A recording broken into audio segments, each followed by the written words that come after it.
I moj kolega iz tvrtke za čišćenje je bio začuđen koliko je ovo djelotvorno.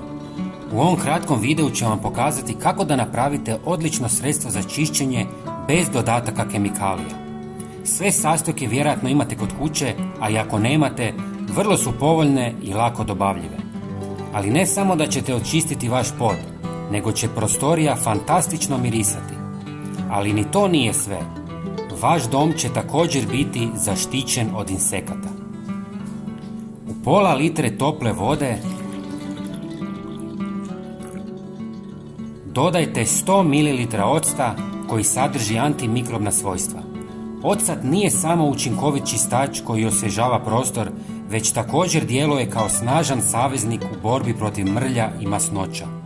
Sposoban je neutralizirati neugodne mirise, ostavljajući za sobom svježinu i prirodan miris nakon čišćenja. Zatim dodajte 1 žlicu kuhinjske soli. Sol se koristi za čišćenje podova zbog svojih abrazivnih svojstava, koja olakšavaju uklanjanje tvrdokornih mrlja i prljavštine. Osim toga, sol ima prirodna dezinfekcijska svojstva, pomažući eliminaciji bakterija i nepoželjnih mirisa. I posljednji sastojak je žlica lavande koju ćemo samljeti u mlincu. Ovaj sastojak vas možda iznenađuje i pitate se kakve ima veze lavanda s pranjem poda i zašto bismo ju usitnjavali. Lavanda je izuzetno koristan prirodni sastojak za čišćenje podova, zahvaljujući svojim snažnom antimikrobnom djelovanju i ugodnom mirisu. I dodatno, lavanda djeluje kao prirodni repelent protiv mnogih insekata, zbog svog prepoznatljivog mirisa koji insekti ne podnose. Usitnjena lavanda ima puno jače djelovanje i brže se otapa u vodi. Usitnjenu lavandu istresite u vodu i dobro promiješajte sa drugim sastojcima. Ostavite u vodi par sati kako bi se sastojci sjedinili s vodom.